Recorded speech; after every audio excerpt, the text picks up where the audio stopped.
بسم اللہ الرحمن الرحیم۔ قارون اور اس کا ہلاک ہونا۔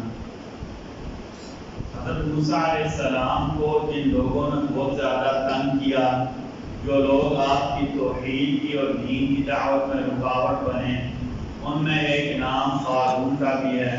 اللہ تعالیٰ نے قارون کو بہت زیادہ مال اور دولت عطا کی تھی۔ اس کے خزانے کی چابیاں بڑے بڑے طاقتور پہلوان مل کر اٹھاتے اور تھک جاتے تھے۔ اللہ نے قرآن میں کہا لَتَنُوءُ بِالْعُصْبَةِ أُولِي الْقُوَّةِ۔ قارون دولت کے نشے میں اللہ کو بھول گیا، مغرور ہو گیا، تکبر کرنے لگا۔ موسیٰ علیہ السلام نے اسے نصیحت کی تکبر نہ کر، تکبر کرنا اللہ کو اچھا نہیں لگتا۔ اللہ نے جو تجھے دیا ہے اللہ کی مرضی کے مطابق خرچ کر، زکوٰۃ ادا کیا کر، آخرت کی فکر کر، فساد نہ کرنا۔ قارون آگے سے کہنے لگا کہ میں نے یہ دولت تو محنت کر کے کمائی ہے، اس میں کسی کو میں کچھ نہیں دوں گا، نہ اللہ کا حق دوں گا نہ کسی اور کا حق دوں گا۔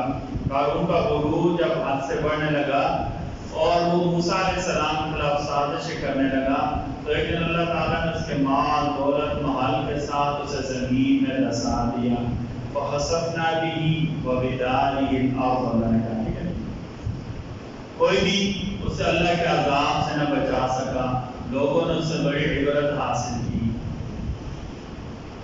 ایک سنن کے بارے میں خلال کرنا۔ مستورد بن شداد صحابی ہیں، وہ کہتے ہیں کہ میں نبی کریم صلی اللہ علیہ وسلم کو دیکھا، آپ ہاتھ کی چھوٹی انگلی سے پیر اور انگلی کا خلاف فرما دیے۔ خلاف خالی کے وقت دیے، وضو کرتے ہوئے ایسا خلاف نہیں، یہ چھوٹی انگلی گیلی کر کے تاکہ کوئی جگہ سوکھی نہ رہتی۔ ایک فضیلت اور عمل، قرآن کی ایک آیت سیکھنا یا قرآن کی ایک آیت حفظ کرنا کتنا زیادہ ثواب کا کام ہے۔ نبی کریم صلی اللہ علیہ وسلم نے فرمایا، ابو ذر اگر تم کہیں جا کر قرآن کی ایک آیت سیکھ لو، یہ تمہارے لیے 100 رکعت نفل پڑھنے سے بہتر ہے، اور اگر تم کہیں جا کر ایک مضمون دین کا سیکھ لو، خود اس پر عمل کرو یا نہ کرو، یہ تمہارے لیے 1000 رکعت نفل پڑھنے سے بہتر ہے۔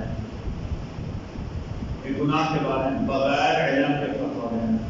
نبی کریم صلی اللہ علیہ وسلم نے فرمایا، جب دنیا میں علماء باقی نہ رہیں گے تو لوگ جاہلوں کو اپنا سردار بنا لیں گے۔ جب فتویٰ طلب کیا جائے گا تو بغیر علم کے فتویٰ دے کر خود بھی گمراہ ہوں گے اور دوسروں کو بھی گمراہ کریں گے۔ ہمارے زمانے کی بات بہت شدت سے پھیل رہی ہے۔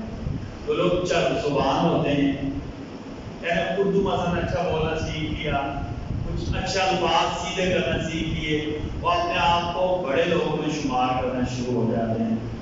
ہمارے یہاں دور حاضر میں جدید دور میں ایک نام ہے انجینئر مرزا محمد علی صاحب کا۔ آپ انجینئر ہیں، اس میں قطعاً کوئی شک نہیں، جاب کرتے ہیں تو قطعاً کوئی شک نہیں۔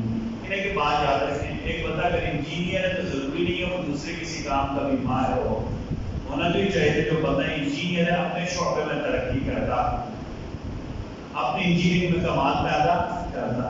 انہیں اصول یاد رکھیں، ہمارا جو دین اصل ہے نا، جو ہماری اصل ماخذ ہے جو عربی میں ہے، پہلے اصول ہی یاد رکھیں، ہمارے اصل ماخذ کیا ہے؟ عربی میں۔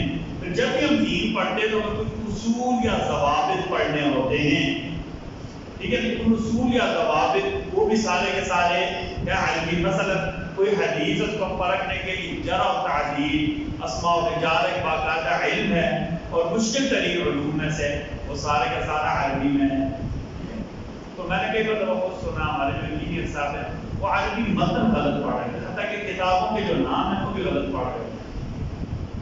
ایک بار میں نے ان کی ویڈیو سنی، وہ کہہ رہے تھے کہ تجوید میری اسپیشلسٹی ہے، میں تجوید کا اسپیشلسٹ ہوں، حالانکہ تجوید مشکل ترین کاموں میں سے ہے۔ جو علوم ہے نا، مشکل ترین علوم میں سے تجوید، اور تجوید اتنا وسیع ہے کہ قرآن کے ساتھ متعلق ہے، ٹھیک ہے نا؟ یہ اس میں لوگ پی ایچ ڈی لیول تک ماسٹر اس میں ہوتا ہے۔ تو ایک دفعہ انہوں نے کہا کہ جو لوگ ایسے تجوید کی کتابیں پڑھتے ہیں، میں نے 3 گھنٹے میں پوری تجوید پڑھا دی ہے۔ اب یہ ایسا ہی بنا گیا کہ لوگ ویسے جو میکینیکل انجینئر کرتے ہیں، ہمیں 2 گھنٹے میں سارا لیکچر دے دی، لوگ اس کا صحیح ہے کیا کریں گے؟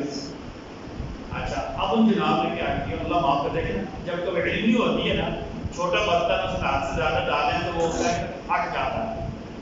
اب جناب نے کیا کہنا شروع کیا، میرے سامنے جو شیخ سدیس صاحب میں ان کی بھی غلطیاں نکال دیں، کیا دیکھنا حد ہوتی ہے۔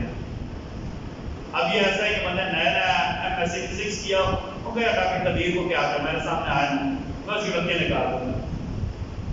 یہ عجیب بات لگتی ہے بھائی، دیکھو عام سمجھنے کی بات ہے۔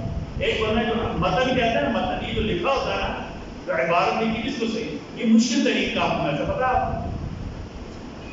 اچھا پھر جب آپ حدیث میں متن ہوتا ہے، متن کے بعد جو ہے نا سند ہوتی ہے، سند مشکل ترین علوم میں سے ہے۔ اب ایک بندہ دعویٰ کرتے ہیں میں نے بخاری شریف پڑھی ہے، میں یہ کر دوں گا وہ کر دوں گا۔ اصل میں ایک بات اصول یاد رکھیں، ہمارے یہاں جو ایسے لوگ اٹھتے ہیں کچھ شذوذ کہتے ہیں، قرآن 1200 سال سے مثلا دیکھیں شیعہ سنی اختلاف 1200 سال سے چلا آ رہا ہے۔ شیعوں نے صحابہ کرام کے بارے میں بہت زیادہ کتابیں لکھی اور حضرت معاویہ کے بارے میں اعتراضات سے کتابیں بھاتی۔ یہ نہیں کہ ہمارے علماء نے اس کو باقاعدہ جواب دیا ہے، انہوں نے لاجواب کیا ہے۔ اب جو ہمارے دور کو یا فلاں کتاب میں لکھا، فلاں کتاب میں لکھا، فلاں میں یہ لکھا ہو، اب لوگوں میں جو کتاب نہیں پڑھی ہوتی لوگ سمجھ شاید یار سے بہت بڑا عالم ہے، حالانکہ دوسروں کا پھوکا ہوا چاٹ رہے ہوتے ہیں۔ میں آپ کو مثال سے سمجھا رہا ہوں، ٹھیک ہے؟ اب دیکھیں نا، جو بندہ خود غیر ادبی ہو، خود کیا یہ ایسے ہی ہے نا کہ میں کوکا میں بیٹھا ہوں، میں نے انگلش کا کوئی کیا کہتے ہیں ایک سرٹیفکیٹ کورس کر دیا، میں کہوں یار میں انگلینڈ میں جاؤں گا نا کہ غلطیاں نکالوں گا، سارے لوگ میرے ساتھ ہنسیں گے۔ اب اس بندے نے تجوید خود نہ پڑھی ہو، یوٹیوب سے سن کر یا 2-3 چھوٹی کتابیں پڑھ کر وہ بندہ کہ میں شیخ سدیس کی غلطیاں نکالوں گا، تکبر کے علاوہ کچھ نہیں، یہ جہالت کے علاوہ کچھ نہیں ہے۔ ٹھیک ہے، اللہ تعالیٰ ایسے فطرت سے ہماری حفاظت فرمائے۔ نبی کریم صلی اللہ علیہ وسلم فرمایا جب تک علم لوگ آ جائیں گے نا، لوگ چاہے وہ اپنا سردار بنا لیں گے، ایسے چاہے فتویٰ جب مانگا جائے گا بغیر علم کے فتویٰ دیں گے، خود بھی گمراہ ہوں گے اور لوگوں کو بھی گمراہ کریں گے۔ یہ بخاری شریف کی حدیث ہے، عبداللہ بن عمر کی یہ روایت ہے، بخاری شریف کی حدیث ہے۔ اللہ تعالیٰ ہم سب کو کہنے سننے سے زیادہ عمل کی توفیق عطا فرمائے۔